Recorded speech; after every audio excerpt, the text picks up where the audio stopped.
ሳካ 3 ጎሎችን አስቆጥሯል። ጁድ ቤሊንግሃምም ጎሎችን አስቆጥሯል። ነገር ግን ኪሊያን ምባፔ ሚስተር ወርልድ ካፕ እዚህ ጨዋታ ላይ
የዓለም ዋንጫው ምርጡ ጌም ነው ያመለጣችሁ የተኛችሁ ሰዎች ካላችሁ ማለት ነው እንዳትነሱ። ጠዋት ላይ ይሄን ተነስታችሁ ይሄን ቪዲዮ እንዳትዩት። ማን 6-4 ምን አይነት ጨዋታ ነው? ማን ኤንድ ቱ ኤንድ እዚህ ይመጣሉ። እንግላንዶች 4-0 እየመሩ ፈርስት አፎቱ ፈርስት ሃይድሬሽን ብሬክ ሲመጣ ፍራንስ 4-3 አድርገው ጨዋታውን ፍራንስ በቃ እኔ ያሸነፈው ምናምን ብዬ እያሰብኩኝ ነበረ።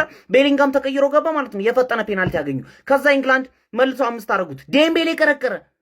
መልሶ ቤሊንጋም ሄዶ ሙሉ ሰው እዛ ላክሯን አሸማቀቀ ሄደ። ምን አይነት ኮንፊደንስ ነው ያለው ይሰው? እግዚአብሔር 7 ጎል ደርሷል ማለት ምባፔ 10ኛ ጎሉን አገባ በዚህ ዓለም ዋንጫ ላይ። ኦሊሴ ፔሌን ሪከርድ ሰበረው። ማን ሪከርድ በሪከርድ ተሰባበረ ዛሬ ማለት ነው።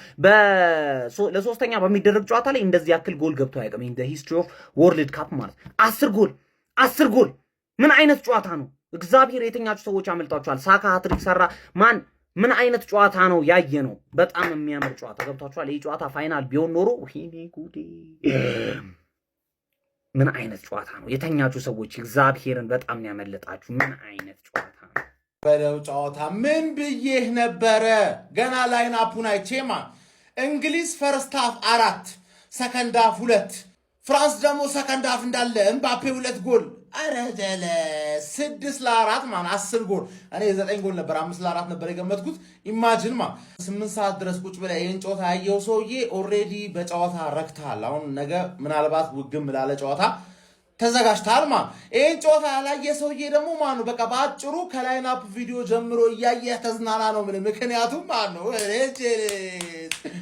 ቶማስ ቱሄል የአርሰናል ተጫዋቾች ቢያገቡ ሳካ ሃትሪክ ቢሰራም በዛ ብደሰትማ ራይስን እንደዛ እያሰቃየ በማጫንተ ምን አይነት ፈረስ ነው ግን? እናቴን ነው እንዳሰጋ ቻምፕ ይሄ ሰውዬ መቼም አይጎዳም። እንዳሰጋ ነው ምን ታረጋለህ መሰለ? 1 ወር በቂ ከበቂ በላይ ረፍት አስፈላጊ ከሆነ የኮቨንትሪ ጨዋታ ላይ ስታርት ያደርጋል ራይስ ፈረስ ስታሊያን። አንቺ በቃ አርክተሽኛል። ሳካ ደግሞ ሃትሪክ ሰራ ምናምን ነገር። ቤሊንግሃም አንቺ ቀሽቴዎች ትችያለሽ ብቻ ሳይሆን ቀሽትም ነሽ ነው የምልሽ። ገባሽ አይደለ? ብዙ የሴት አድናቂዎች አሉሽ። ኳሱ ነገር ለሳካ ኳሱን ሰጠሽው ምናምን አጨራርሰሽ ሎክዋን ኡፓሚካኖን ጀዝባ አረግሻቸው። ኡፓሚካኖ አሲስት አድርጎ ገና ተልጦ ሳይጨርስ ሄደሽ ጨጓራውን በሎንጄ ላጥሽለት ነው የምልሽ። ቤሊንግሃም አትቀደሽ ዘያ ቤሊንግሃምን ካሁን በኋላ የሚናገር ሰው ከኔ መልስ ይጠብቅ። ከባድ አንደርሬትድ የሆነ ተጫዋች እንዴት አባቱ እንደሚችል ይሄና ዲክታተሩን በደንብ አድርገህ ሞሪኖ ታስማማቸዋለህ እርግጠኛ ነኝ ቪኒሲየስ ጁኒየርን ለመድፈኛው ሽጠው በቃ አልተዋሃደም። እሱ አልተዋሃደም። 10 ጎል ነው በዚህ ጨዋታ የተቆጠረው።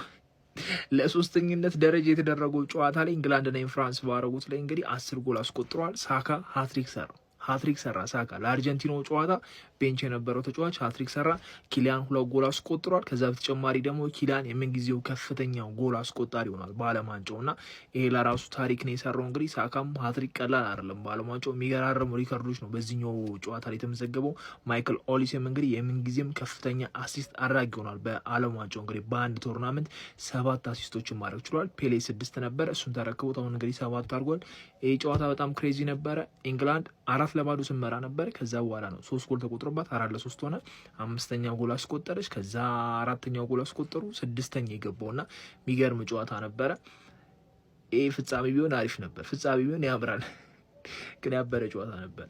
በእግዚአብሔር አንተ ሊያመልጠኝ አስቤው ነበር። እግዚአብሔርን አልዋሽም፣ አስቤው ነበር ልተኛ።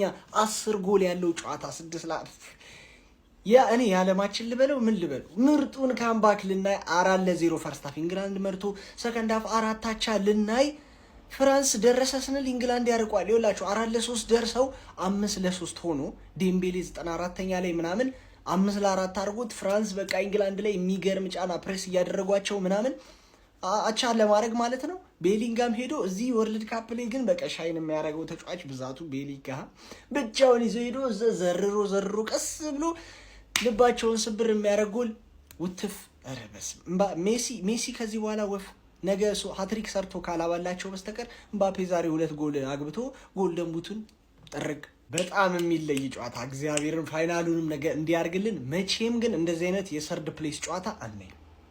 እንቁልልጭ ይሄንን ጨዋታ አይቻለሁ። በቃ እስኪ እንደኔ ያያችሁ የተደሰታችሁ ኮመንት ሴክሽን ላይ ጻፉልኝ ያለን ብላችሁ የምር እኔ ማለት ነው ላይክ 3ኛ ደረጃን ይዞ ለማጠናቀቅ የሚደረግ አይነት ጨዋታ አይመስልም ነበረ። በተለይ ፈርስት ሃፉ 4-0 ኦልሞስት እንግሊዝ መርታ ወጣች። ሰከንድ ሃፍ ላይ ይኸውላችሁ የተፈጠረውን ተመልከቱ ማለት ነው። በጣም ነው የሚያስገርመው። 6 ኦልሞስት አግብተዋል፣ ግን 4 አግብተዋል ፈረንሳዮችም ቢሆኑና የሚገርም ጨዋታ ነበር የተመለከትነው። ኪሊያን ኤምባፔ ሬከርድ የሰበረበት ከዛም አልፎ ቡካዮ ሳካ የዓለም ዋንጫ የመጀመሪያ ትሪኩን የሰራበት ነበረ ጋይስ ይኸውላችሁና 3 አሲስት 3 ደግሞ ጎሎች አሉት በዚህኛው የዓለም ዋንጫ እና ቡካዮ ሳካ አሪፍ ቁጥር ይዟል በዚህኛው የዓለም ዋንጫ። በነገራችን ላይ በጎሎች ቁጥር ደረጃ ጨዋታው ከፍ አለ እንጂ በኮምፒቲሽን ደረጃ በተለይ 2 የተለያዩ ምዕራፎች የነበሩት ነው። ሰከንድ ሃፉ የበለጠ የፍራንስ ብሔራዊ ቡድን ዶሚኔሽን የታየበት አይነት ነበረ።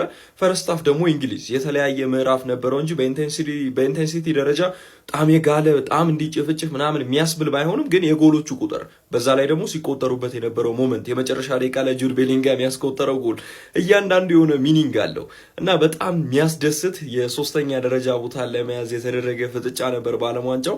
ዲስአፖይንት አልሆንኩኝም እስከዚህ ሰዓት ራስ ቆይቼ እንደውም 30 ደቂቃ ስፈልግ ነበር እኔ በግሌ። በጣም ነው ደስ ያለኝ። ቡካዮ ሳካ የመጀመሪያ ዓለም ዋንጫ ትሪኩን አግኝቷል። ኪሊያን ኤምባፔ የሊዮኔል አንድሬስ ሜሲን ሬከርድ አሻሽሏል። ማይክል ኦሊሴ 7 አሲስቶች የፔሌን ሬከርድ አሻሽሏል። እያንዳንዳቸው ቁጥሮች አስገራሚ ነበሩና የምርጡ የዓለም ዋንጫ ጨዋታዎች መካከል በዚህኛው የዓለም ዋንጫ አንዱ ይሄ ነበር፣ ፍራንስ ከእንግሊዝ። እስኪ እናንተ እንዴት አያችሁ? ጻፉልኝ። ኮፒ ሊንክ ሪፖስት ይደረግ። የፕላስ ምልክቷን እየነካችሁ ፎሎ አድርጉ። እንግሊዝ 6 ፍራንስ 4 ምን አይነት ጌም ነበር የተመለከት ነው። በቃ አጥቃይ ለአጥቃይ የሆነ ጨዋታ ማለት ነው። ምንም መፈራራት የሌለው ሁለቱም ቡድኖች ቶታሊ ኦርጋናይዝድ አልነበሩም። በቃ መከላከል የሚባል ነገር የለም። ማጥቃት ብቻ ነበር በሁለቱም ብሔራዊ ቡድኖች በኩል ማለት ነው። በ2026 የዓለም ዋንጫ የደረጃ ጨዋታ እንግሊዝ 6-4 ፍራንስን በማሸነፍ 3ኛ ደረጃን ይዛ ማጠናቀቋን ማራገጥ ትችላለች። ያበደ ጌም ነበር የተመለከት ነው። እንግሊዞች ፈርስት ሃፍ 4-0 መርቶ ነበር የተጠናቀቀው። ከዛ ሰከንድ ሃፍ ደግሞ ፍራንሶች ተሻሽለው ገብቶ ጌሙን 4-3 ማድረግ ችሎ ነበረ።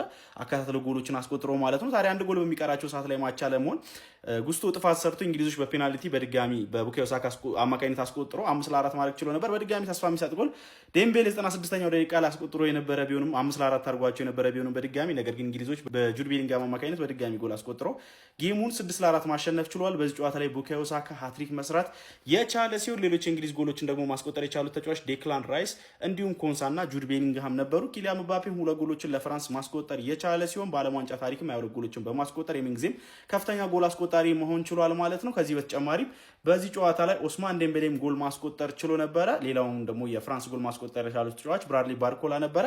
ኤኒዌይ እናንተ ስለ ጨዋታው ምን ትላላችሁ? ያበደ ጌም ነበር የተመለከትነው። የሆነ ባስኬትቦል የሚመስል አይነት ጌም ማለት ነው። 10 ጎሎች ነው የተመለከትነው።